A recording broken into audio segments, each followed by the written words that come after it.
The word jihad is mentioned in the Quran about 41 times.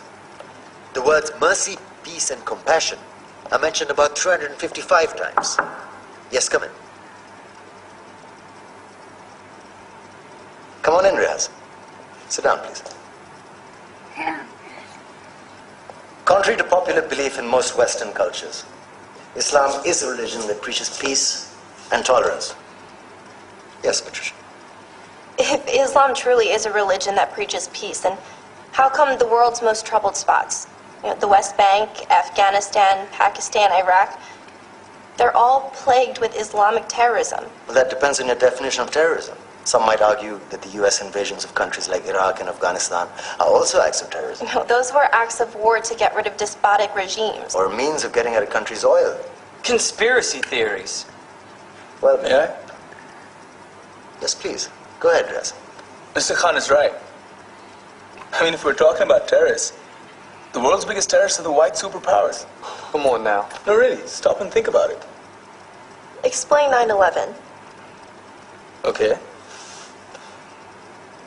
Do you know how many people died in the Twin Towers strike? Around 3,000. And do you have any idea how many people died in the bombing of Afghanistan? Take a wild guess.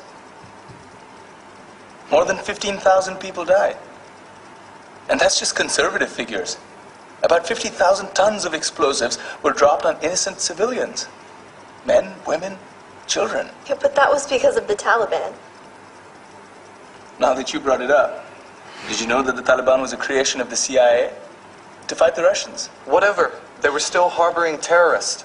Yeah, right. Terrorists that were never found. Just like the weapons of mass destruction that were never found in Iraq. Do you want to get into the death toll in Iraq? 500,000 civilians and counting. And what do Britain and America say when they don't find these weapons? It's simple. They just say sorry. And still refuse to relinquish control of these countries. What are you trying to say? What I'm trying to say is that just because you're American, wear a fancy suit, and call yourself the president, doesn't make you any less of a terrorist. I'm saying that if you don't stop meddling in other people's countries, you will face a backlash. If Muslims like you feel that way, then why don't you get out of our country? We will. As soon as you promise to leave ours.